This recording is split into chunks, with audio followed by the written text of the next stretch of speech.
Welcome everyone to Reality Therapy Corner. Today, June 24th, I want to welcome you. And I want to welcome our guest speaker, Bob Wubbolding. We call him Dr. Robert Wubbolding. He's a counselor, psychologist, coach, trainer, teacher. He's taught reality therapy and its many applications all around the world. If I'm correct, he has 18 books that he's written. He's had 41 chapters in textbooks that are used all over colleges.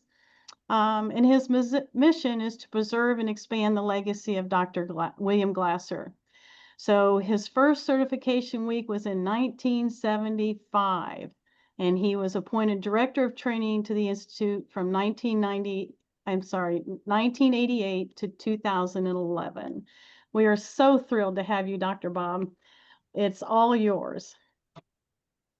Okay, thanks, Vicki. I appreciate the opportunity to talk to everybody, and I talk a lot to people about this, but not as much as I used to. But I just might as well tell you right away that I have some physical aches and pains. I'm getting psychos here. I'm getting physical therapy twice a week, and they say I'm improving it's my legs. They're not functioning the way they should. I'm using a Sorry to hear walker, that. not, Okay. not a Wendell walker, but a regular walker. And I'm hoping that time will be up in maybe a few months that I need that. So anyway, that's just something personal, which is neither here nor there. But Well, it's important for all of us to know how you're doing because you're an yeah, icon in this community. And if we can help and be there for you, we want to do that.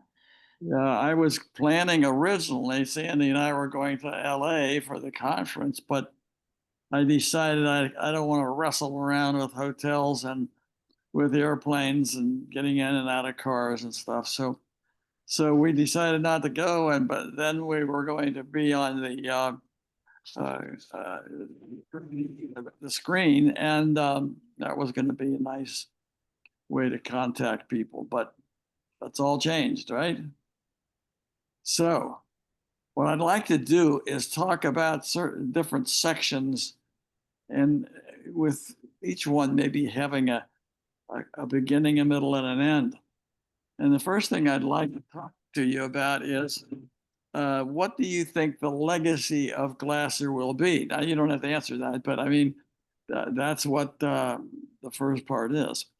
And I wrote 2 or 3 articles for the journal about this. Now, the problem is that the journal is not completely read by everybody. But the way I see it, having been around forever, is that the first legacy, that there's 3 parts to the first part, and then there's more after that. Well, one of the things he's left us is a very understandable, down to earth system of to, uh, counseling, to therapy, to schools, to just about anything. So, and that's called reality therapy. And he's also left us an explanation of not only reality therapy, but of really the world in general and relationships. And that's called choice theory. Now, I want to ask you this, to think about this for a minute. What is the difference between reality therapy and choice theory?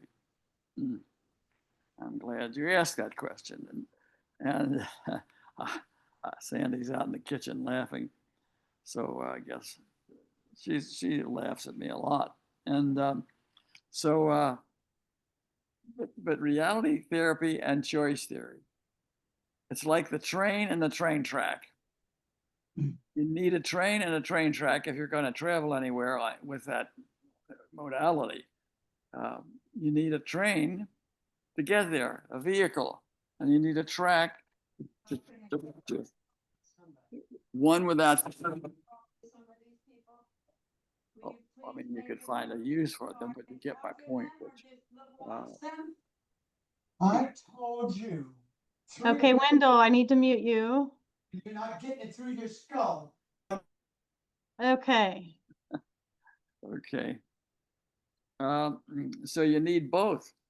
And that's now in the organization, there's a pull between choice theory and reality therapy. But when I travel to different conferences, I ask the leaders of the conference, whether it's counseling, psychology, social work, there's all kinds of organizations. And I always ask them, what will Glasser be remembered for? And I have found that 95% of them say reality therapy. So I follow their lead because those are the individuals who will ultimately determine reality. I mean, the value and the legacy of Glasser. So I stress reality therapy. People say, "What do you teach us in reality?" Explain the difference because between reality therapy and choice theory. That's a very simple distinction to make, and it's very useful. So those are two of the things that he left. But he also left us an organization called, it's had any number of names. Originally it was called the Institute for Reality Therapy. And then it was called the Institute for Reality Therapy Control Theory. And and it was another component to that, which I don't remember. But then it became, well, anyway, what it is now is the Glasser's Institute for Choice Theory, Reality Therapy. I don't know. It's so cumbersome. I don't bother with it. But Yeah, it's the Glasser Institute for Choice Theory, US. Yes, that's what we are now. that's right. But so anyway, that's fine. It has a wonderful name, but that pretty much summarizes the different components. But he also left us another, um, I think, tradition or legacy, and that is a mindset for change. Hmm. He changed his theory and his practice any number of times over the years, and so it started with one name, and then he added choice theory. He called it control theory at first, then choice theory. Uh, he had additions regarding schools, and so he's added things as time has gone on, and so I think that's something we ought to be aware of now. And what that means to me is people add things and they might subtract things, and they incorporate programs from other ideas like W. Edwards Deming and a lot of other people. So he did a lot of that change, expansion. And someone said, I think it was our cat said when he died, he went up to heaven and he sat there and he's changing everything around again. We can't keep up with that, but That's a good thought, though. Thank you for that. and God's saying, "What the heck are you doing?" And he says, "I'm working on my theory." He says, "Okay, well, go ahead. You got plenty of time." And so anyway, that's part of it. Okay. Do you have any thoughts about Glasser's legacy? Because I see it differently than perhaps many people in the organization, and I just see it as those four components. Well, feel free to put some of your thoughts in the chat if you'd like. Yeah, you can do You that. see is Dr. Glasser's legacy. Please don't forget to put where you're calling from or where you're joining us from. Um, I like the one part that he gave us a mindset for change. I think that's what I look at as the legacy he left me. If anyone else wants to comment before we move on, feel free. And we can come back. You can add questions in the chat box at any time. Oh, wow, there's four of them already. And I'll come back to those. One of the things I've added to reality therapy is that my famous chart, WDEP. What do you want? What are you doing? Is it working? What's your plan? Now, I want to say a lot about that.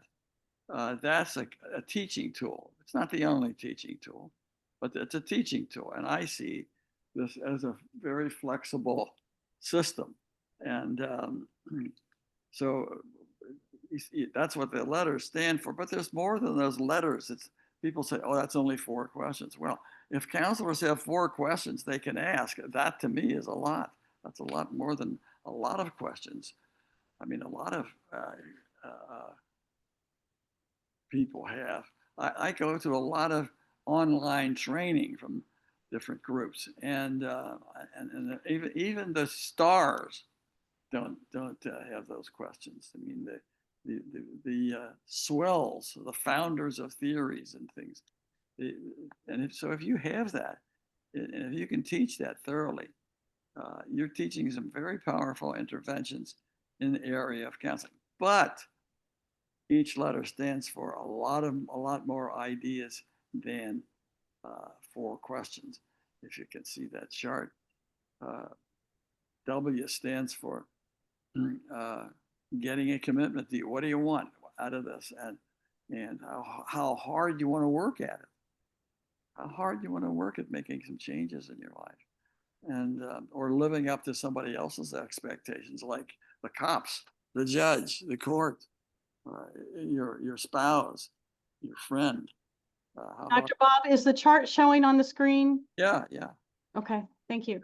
Kind of small, but I'll just pick out a few ideas, and I don't want to overdo it. The D will stand for what are you doing, which means how are you feeling? What do you think? What are your thoughts? And by the way, somebody just walked in, and she has a way to remember the system. Yes, is that our wonderful Sandy? Yes, it is. Hi, Sandy. Hi there. So would you like to explain to us what WDEP stands for, Oh, please? I would love to do that. It means women do everything perfectly. Well, that's a good way to remember it, I think. And there's other ways. People give me all kinds of things. Whining does eventually pay off. Or why doesn't everyone plan? So there's all kinds of ways, and you can have fun with this. Okay, so Thank you, Sandy. So the D stands for what are you doing, especially, but doing means more than just actions. It means actions, but it means also what thoughts go through your mind. I always ask people, well, what thoughts went through your mind when you walk in here? And I'd love to ask this to a group, especially a group of unwilling, reluctant clients. And they invariably say, oh, this is a bunch of bull. And I say, wow, you figured that out already. So that's good. You're very observant. And, I try to turn that around and make it positive. So it also stands for so not only D, but T, thinking, and also your feelings. A lot of people in reality therapy, I've heard this, I've seen this in training. I don't talk about feelings. Why not? Dr. Glasser said, don't talk about it. Well, my suggestion is he talked about them, and you can ask this: what feelings do you have right now? Because you seem kind of upset, and so you can ask that kind of a question. And why? Because it's the most prominent behavior that the person is exhibiting sometimes. I've got to have some water. Well, it's not exactly water. Here, I'll drink this. This looks like Boost. It is.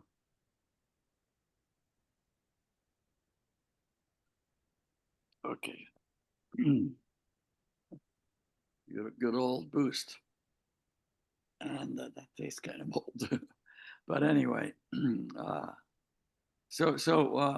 what feelings do you have? And then would you like to change those so you combine the W and the D? Were you interested in changing your life so that you don't always feel miserable? And okay, then E is the self-evaluation. That's the cornerstone. It looks like a cornerstone in the middle of the page, and it supports all the others. And there's 8 kinds. I can't think of all of them, but they're on the back of this chart. What the So let main? me scroll down. Hold on. Oh, we don't. The 8 kinds. Well, I can't read it anyway. Oh, well, tell me where it is. And procedures. Yeah, please. I'm sorry. I know what they are, and I'm not going to mention all of them, but was what you're doing helping you? Okay. As human beings, we have this undying belief in things that don't work. A parent will yell at the kids, and because they say that's the only language they understand, and I go, I resist the urge to say, I wonder where they learned that, and but I try not to say that, but too much in the beginning. Okay, anyway, is what you want realistic? I want to be out of this place. Well, how realistic is it? I want people to leave me alone. I want the boss to let me alone. I want my parent to let me alone. I want my spouse to let me alone. And so, yeah. Okay. So here's another. Got the copy? Yeah. Yeah. So, and then also, does it help you to look at things that way? Sometimes, I mean, I asked a parent one time in counseling, what do you see when you see your son? I might not forget how I phrased that, but he says, what I see is a no good bum. And I thought, oh, I'm so sorry I asked that question. And, one thing about reality therapy, if you learn it, you can come up with something. And what I came up with on the spur of the moment, so what else do you see? And you look at, and then does it help if that's all you see? Where's that going to get you? So anyway, I'll never forget that because when he said that, it's like a knife that cut into my stomach. And oh, and, sad thing to say, but and the kid was a problem. No, I'm not saying he wasn't. And so anyway, um, your perceptions, and then of course, um, an evaluation of the plan. I think we should evaluate plans before, while they're making them, before, after, when they come back. The next, evaluate the plans, evaluate what you did yesterday. Okay, and then that's pretty good. And then the P is, of course, the plan of action. Now, there's 2 kinds of plans. One is a direct plan. Here's the problem. Here's the plan. And I suggest try to help people come away with a minor plan, even if it's just they're going to think about it. And then there's also the paradoxical plan. I said, will you think about this to a reluctant, hostile client? Will you think about this? I'm not going to think, well, I don't want you to overdo it now. Don't think too much about it, but just a little bit. And actually, you thought about it already because we're talking about it. So I guess we fulfilled that plan already. So that would be something that's a paradoxical plan. But in more detail, here's an example of a counseling with a couple who were fighting, and I asked them, how many times a week do you fight? Oh my gosh, about 3 or 4 times a day.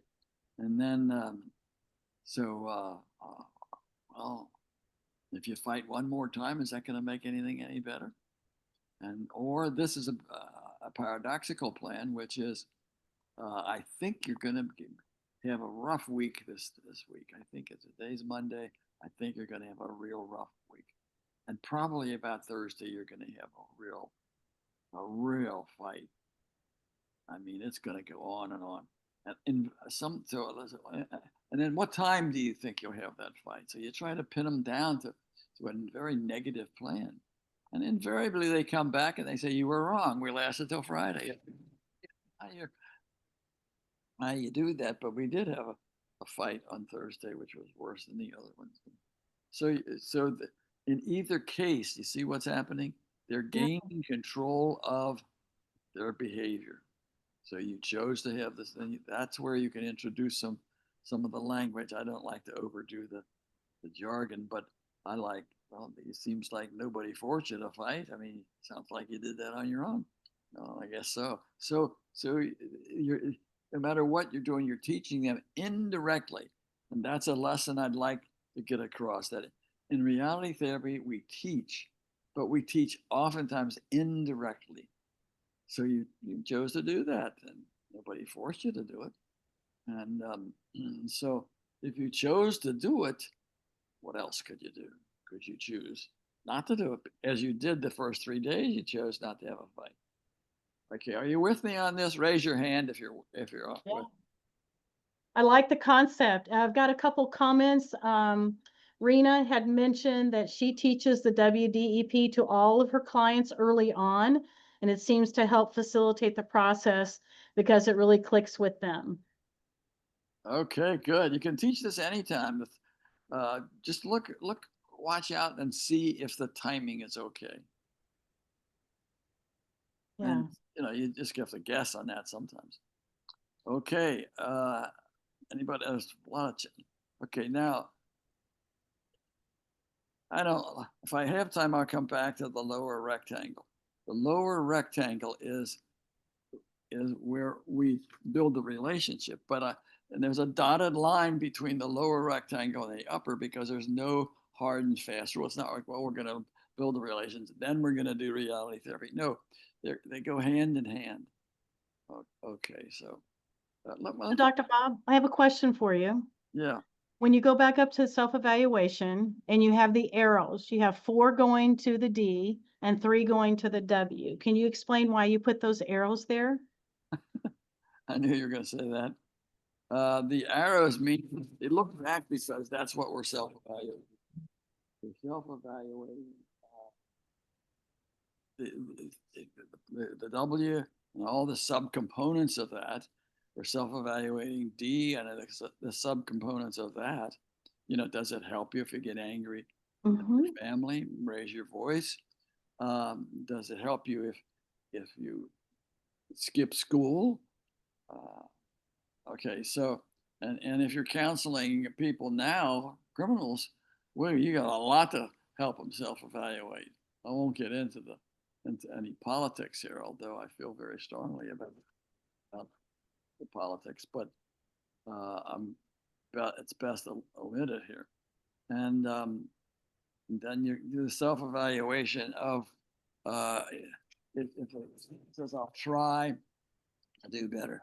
Well, I usually settle on that, and because that's all they can do. But you could help them evaluate. Is trying going to help you?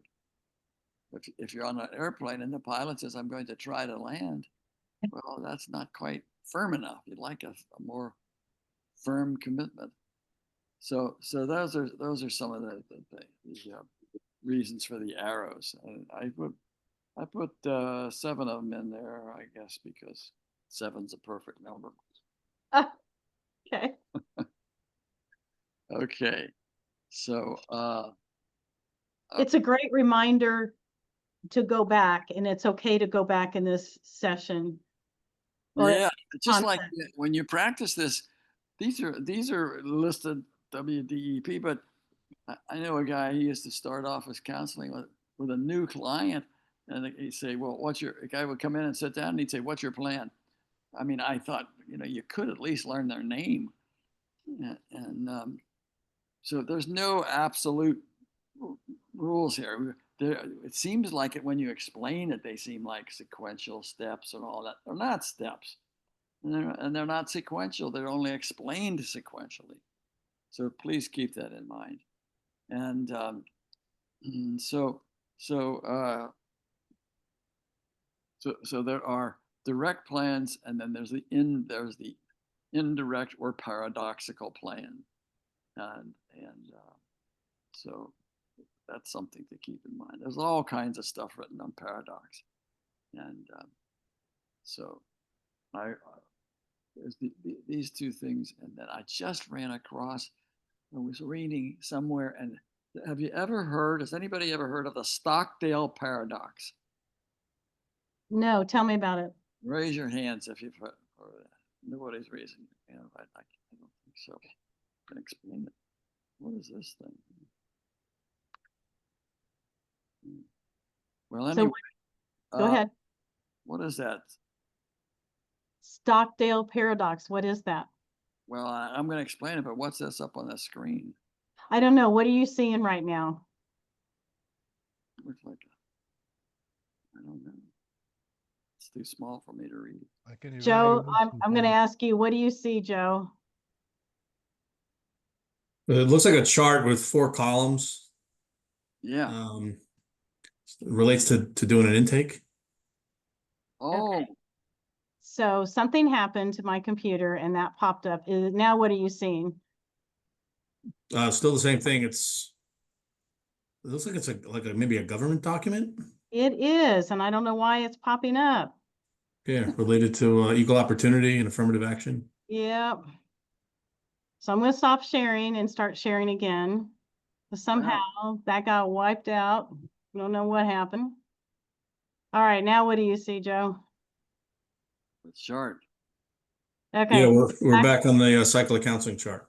so Sometimes forgive me. It's called the fabulous chart. Sorry, the greatest chart ever made. Sorry. One of 2, the greatest charts ever made. I told you I agree with Joe. It's a goat. Greatest of all things. How's that? Like Tom Brady is the GOAT, the greatest of all quarterbacks. Have you heard that? Okay, well, that went over big. All right. So the lower rectangle, as I said, I'll just allude to it, consists of a relationship and how to form a relationship, things to avoid and things to do. On the right side at the bottom are the things to do. And I put them in alphabetic order. I guess these are a rephrase of the negative habits, the deadly habits. Arguing. I mean, when people say they argue, I don't ask them to not argue, or is that helping? I say, next time you do it, could you argue in a low tone of voice? Or when you're reprimanding your teenage son or anybody, could you just do it in a low tone? And if they try to do it in a low tone, they're less argumentative. Okay, don't boss management, blame, belittle, criticize, coerce, or condemn. Now, nobody can remember all of these things, but well, maybe somebody can. I can't, and I wrote them, so I got them from Glasser, of course. But I just say ABC: don't argue, blame, criticize. And if you can help people criticize less, not stop for doing it forever, but do it just. If you criticize your son 10 times in the last week, could you just do it 6 times now? That means you got to count them. When they count them, they got better control of them. So and this gives me the opportunity to say something. I think a lot of reality therapy is indirect. It seems very direct. What do you want? What are you doing? What's your plan? Okay. But there's a lot of it that's indirect. And what they learn sometimes is something you didn't really explicitly taught. They caught it. You didn't. It wasn't taught. It was caught, and that's very powerful. So now this gives me a chance to talk about something that might at first seem unrelated. I'm reading a book called The Interrogator, and it's about the Germans who interrogated the American flyers when they were shot down during the Second World War. And when you think of German interrogation, what do you think of? How do you think they're going to interrogate? Torture? Torture, yeah. Well, this guy who wrote this book said they did not torture. They didn't torture at all. They sat down and talked with these Americans. Most of them were officers, lieutenants, and captains, majors, even colonels, and there may have been. I'll get back to the other paradox. But the guy said we would just talk with him, and we'd ask him about their home, and we'd ask him, we do all kinds, just conversations. And the flyers would let their defenses down, and they would disclose where they came from, what kind of plane they were in, and a lot of things like that. And they became friends. Isn't that interesting? The interrogator and the pilot became friends, and they became such good friends that after the war, a lot of these interrogators moved to California where the pilots were living, and they continued their friendship. That's just weird, isn't it? But it's true. This is really a good book. It's called The Interrogator, and I thought that applies to my work.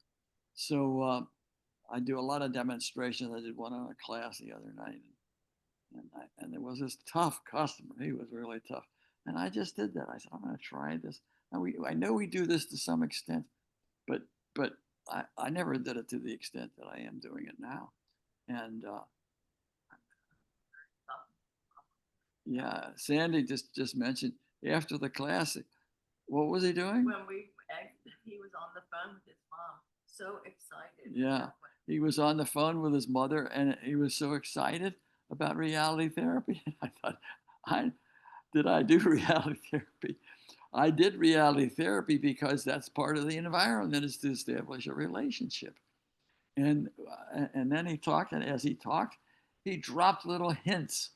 People do that if you let them talk and you're not, hammering on them, or they drop these little hints. So I always say, listen very carefully for throwaway comments that clients make,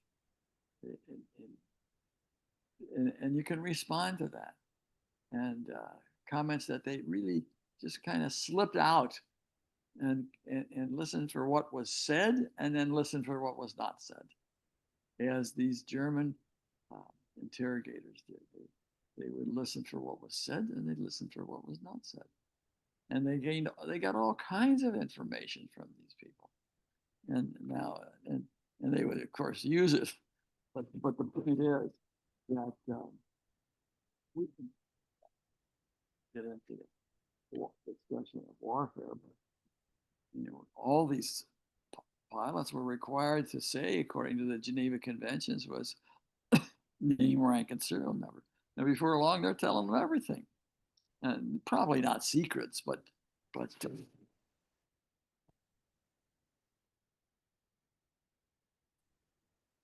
Well, did Bob? Okay, so it's just a thought. What? You're freezing up Okay. on us. I tell you what. Let's pause here now for a few questions. Oh my Okay. God, 17. Okay, let's go through these. Do you want me to stop sharing? Stop what? Stop sharing the chart right now? Could you explain? Oh, let me do this.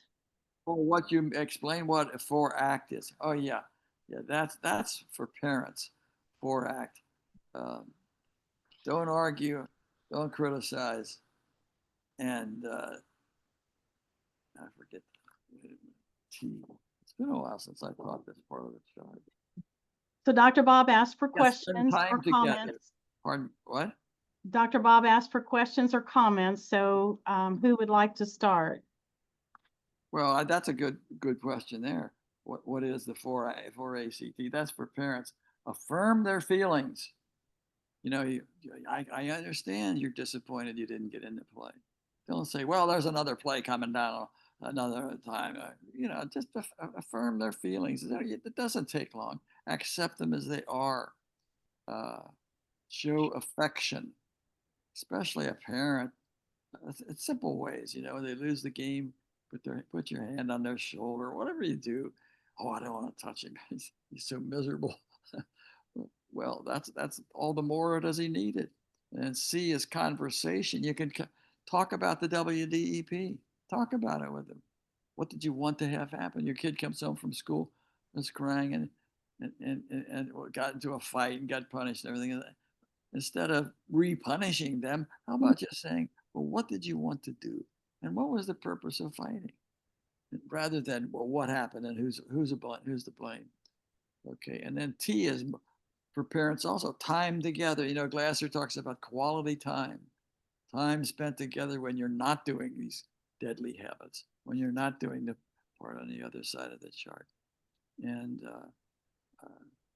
I know of somebody I was teaching this up in Shelbyville. I was teaching this many years ago, and this guy said his 18-year-old wrecked a car and was totaled. He wasn't hurt or anything, but he said I gave him the worst kind of punishment I could think of.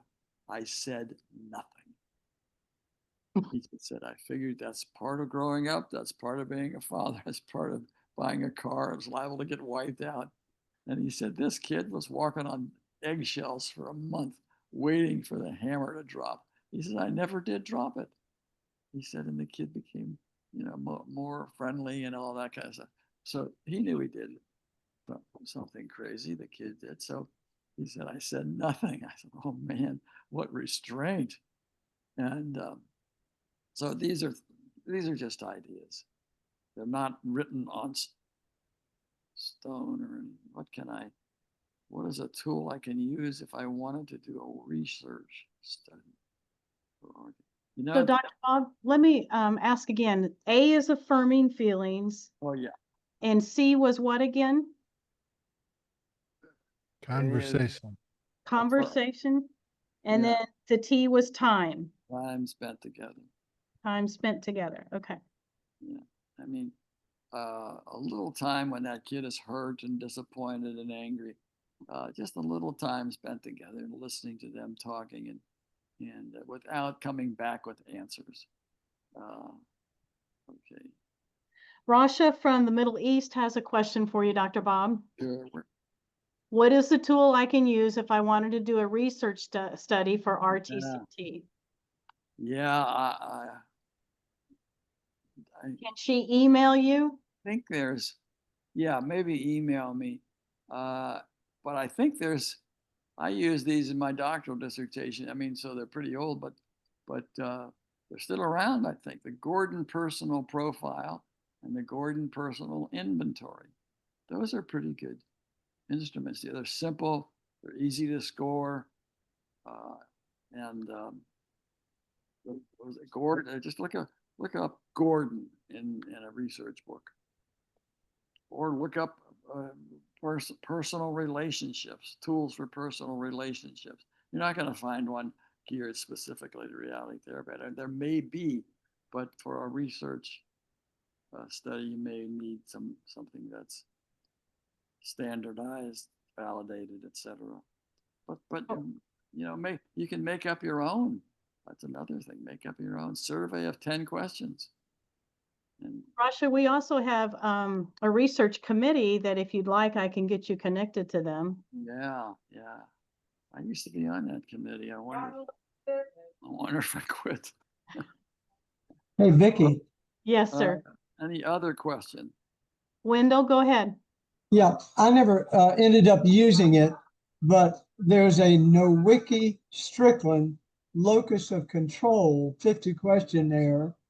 And Glasser never used the term internal locus of control or external locus of control, but they're exactly synonymous with external control psychology and choice theory. But you answer the questions and you get scored, and it gives you an idea of whether or not you think the rest of the world and other people are controlling you, or that you have a lot of control. So Nowicki Strickland locus of Well, the name associated with internal control goes way back, and his name is Rotter, Rotter. And so you might look that up, and if you want some background, you need a little review of the literature. I would certainly mention the name Rotter. Okay. Send me an email. Any other questions about the chart?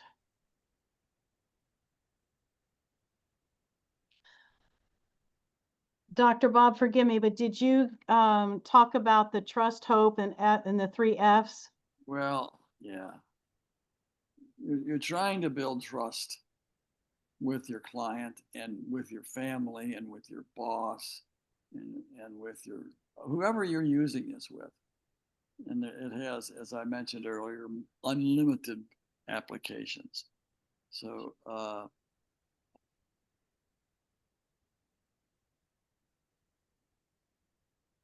trust and hope. If you don't do anything but communicate hope, like have you ever met a client? The client says, "Have you ever met people like it, like the ones I have to deal with?" And I say, "Yeah, there's a lot of people like that."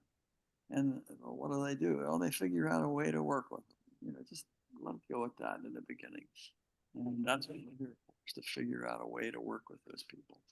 And so you know, you try to establish hope. And hope means you know what you're doing. You know how to work with people, and that's what you're going to teach them. So at any rate, that's, and then the F, that's for, dare I say, discipline, school discipline, discipline at work, discipline in the office. And it means be firm, be fair, and be friendly. Firmness. Reality therapy is not a permissive, let them do what they want system. You're in an agency or a school, a classroom, firmness. And there are consequences to human behavior.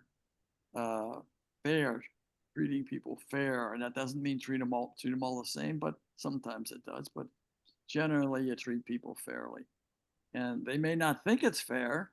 I mean, you may not think it's fair if you get pulled over by the policeman for speeding. You may know you'd say, "Officer, everybody was going that speed." Yes, excuse me, but I caught you, and so it's unfair. And so firm, fair, and friendly. Friendly, you can be friendly no matter what the situation. Okay.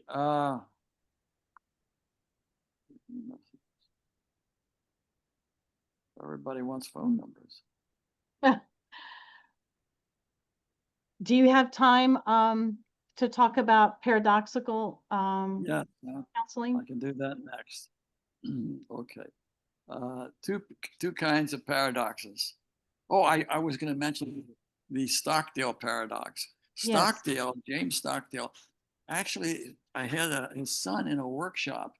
If you ever went through the whole program and you know him, please tell him to call me. I'd like to talk to him again. I lost track of him. And but his father was a prisoner in the Vietnam War, and the father was a scholar. He was writing a book on Cicero. Can you imagine the guy in the military writing a book on Cicero? And so uh, he was a prisoner, and he said, so many of the prisoners said, "Oh well, we'll be out by Christmas." And Christmas would come and go. We'll be out by 4th of July. 4th of July would come and go, and this led to it's kind of like a goal they had, you know, and but it was a very poor goal. I shouldn't criticize prisoners, but I mean, you know, it was not a goal like we would say because they didn't have control of it. They had control over nothing in their goal. So Stockdale said, "I never had a goal like that. I just said, well, we'll get out of here sometime." He was like 7 years in the Hilton. They called it the Hanoi Hilton, the prison camp, and so he got out and lived through it, and so that's called the Stockdale Paradox. Don't set a specific goal. That depends on other people. He didn't set any goals, and that was probably the best way under those circumstances. And that's called the Stockdale Paradox. I don't know where I read that, but I read that about a month ago, and I thought, boy, that's really fits quite nicely. And I can see why those soldiers who had a goal to get out at Christmas time were disappointed, because the achievement of that goal was dependent entirely on somebody else. Okay, so like if somebody has a goal at work to get a promotion, a lot of it is dependent on somebody else, but I don't know what percentage would be dependent on the person, the client that has that goal. But but many, it would be to some extent. So anyway, okay, I want to go into that. Okay, other questions. So Yes, we have another question regarding relationship wait a talks. minute, wait a minute. Is there something more specific here about paradox? Okay. Well, there's two kinds of paradox, and these Okay. are common in much counseling. I mean, they're not originating in reality therapy, but they're certainly applicable. And Glasser was a master at these, and one of them is reframing or relabeling. You relabel something. Now, it's hard to relabel certain things in our culture today: terrorism, murder, uh, you know, domestic violence. It's hard. So you can't do this with everything, but you can do it with some things. Relabel it. Like I could have said to that father, he said, when I said, "What do you see when you see your son? A no good bum." I could have said, "Well, at least you say what you think." You have to watch that kind of stuff, but that an example. Okay, so giving it a name. When a person is depressed, you could say they're thoughtful. When a person is angry, you express yourself, keep it inside. So there's all kind of ways to do that, but I wouldn't leave it at that. You have to kind of build on that and move beyond it. So that would be an example of reframing that is a reframing of a behavior or a situation. Now, I would suggest you when you watch television, listen for these because I pick up a lot of them on television, and I mean I see it, and so you might see something different if you're looking for it, and so that would be an example of reframing. The other one is the paradoxical plan. Paradoxical plan.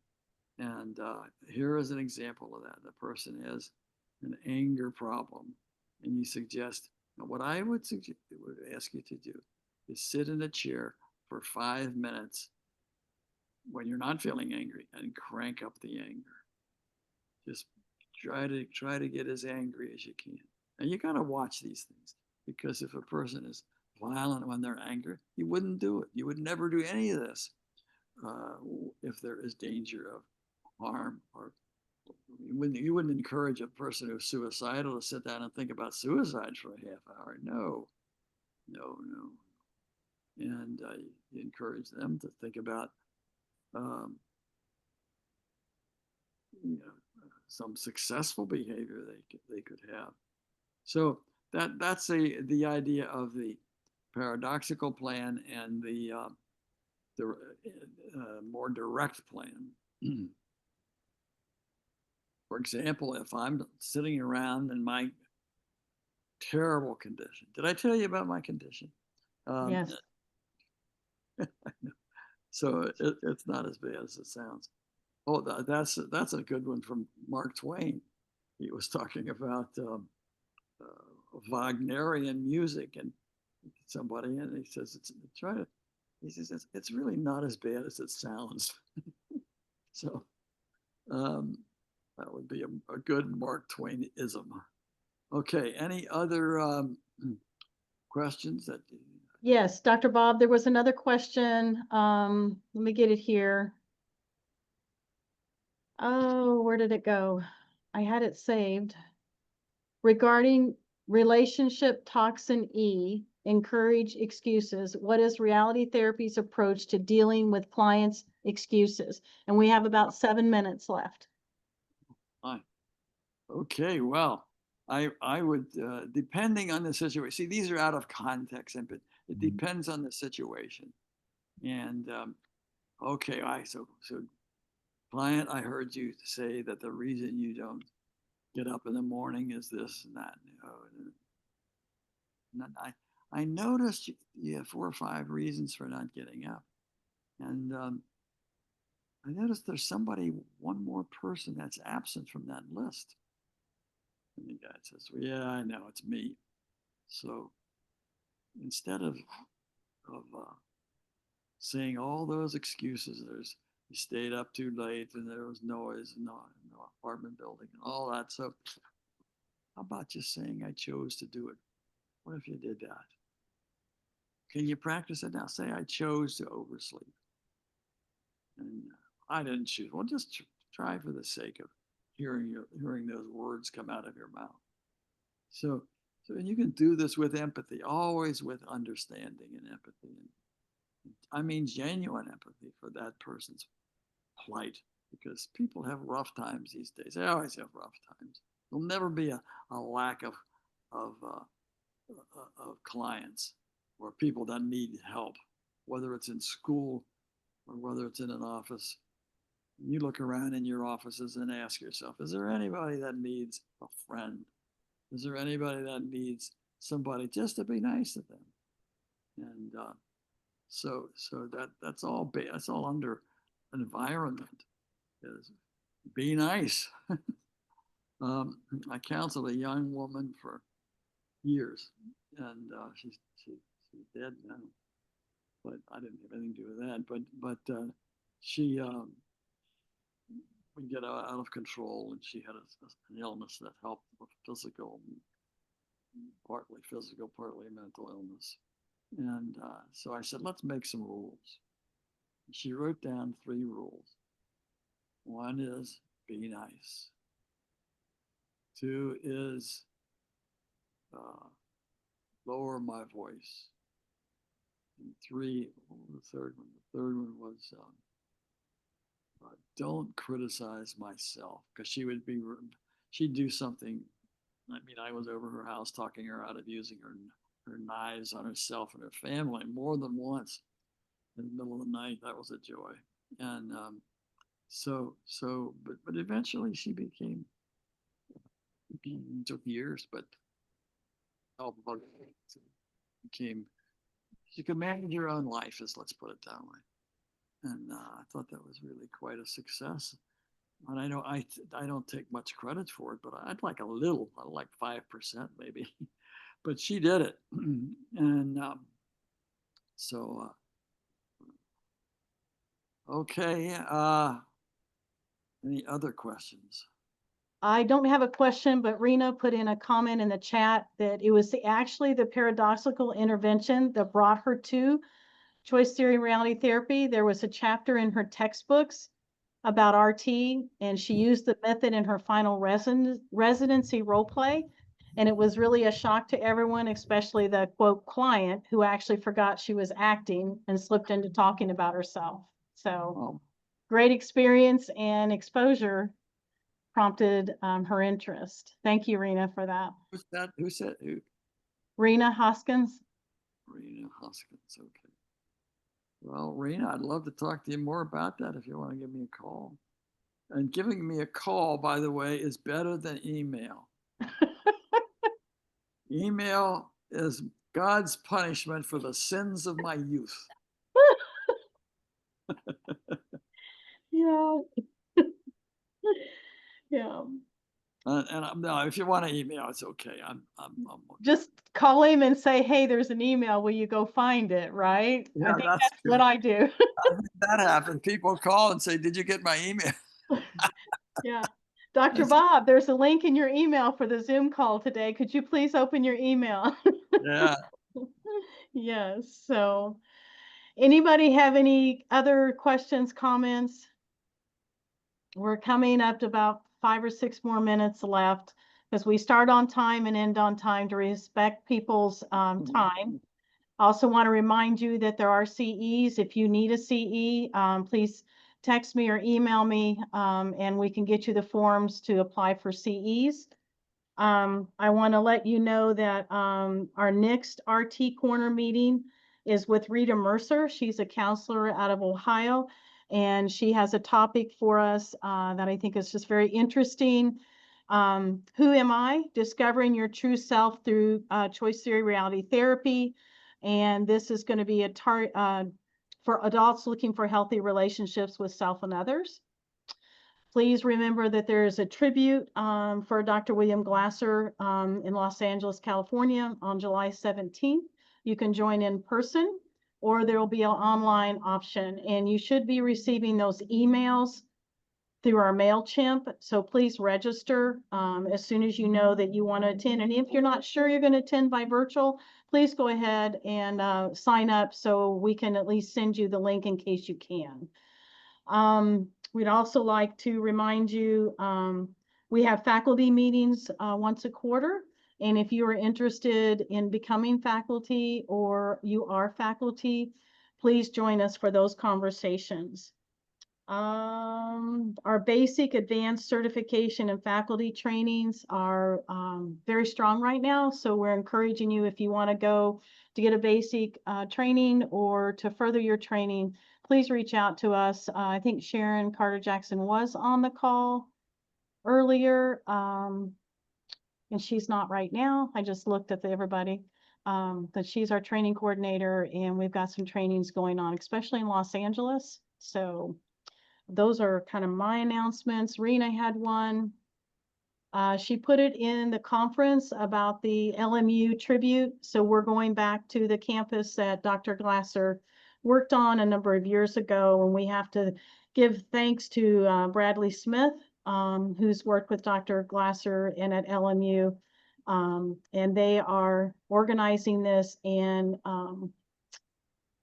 actually providing all the internet for this. So, Rena, is there any other announcement you want me to make? Vicky, I think that's it. Just feel free to email me, and the more the better. I think this is amazing. You wouldn't believe how many people are reaching out from around the world. I legit have more people registered in other countries than I do for the US right now, and it's blowing my mind. So I think it's gonna be awesome. We have a lot to be thankful for what Dr. Glasser brought, and Dr. Bob. Do you have anybody from Korea? All over the world. All over the world. You wouldn't believe it. And Japan? We Yeah. should have some coming from Japan, yes. I mean, I have a lot from Australia, Canada, Singapore, Thailand, Africa, Iran, Croatia, like everywhere. It's awesome. Right. So On this call today, we have someone from Malaysia, and Yes. Rasha is from the Middle East, and everybody else is from the United States. Yeah. So it's amazing we can reach the world with reality therapy.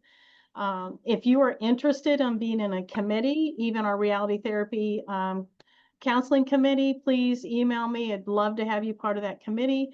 If you have suggestions, what you would like to see on Reality Therapy Corner, please let me know. Sunny, I can put my email in here, and there's always the Glasser email. Let me do that right now. Vicky, Yes. Wendell, what's the date of the next RT Corner? Calendar. It's going to be July. I had it in my head, and obviously I forget if it's the okay, last July Tuesday. 22nd. We're the fourth Tuesday of every month. The Same link, hour. right? The link you have today is always our link. We would love to have you July 24th. Dr. Bob is part of our RT Corner committee. We've got Gloria Cisse, Mike Fulkerson, Wendell Walker. I'm sure I'm missing Lucy Robbins, was initially very, very involved in this till she retired. But feel free, if you'd like to be on any of our committees, let us know. Dr. Bob, do you have any last words in our last minute for all of us in the WDEP and paradoxical work that you've done so well with?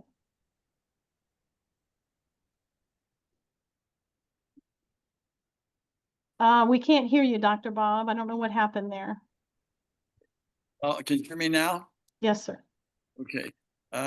Sometime I'd like to come back and use the whole time for a role play demonstration, but because we talk about these things, but to see them in action is much different. And I usually do reality therapy, not intentionally, but it's developed that way for me in a kind of a odd way, and an unexpected way. So check your calendar for August or September to see if you're available the fourth Tuesday. Thank you, Lindsay. Thank you, Sunny. I want to thank everybody because it is 1 o'clock. I'm going to stop the recording. If you need to go, feel free. It's been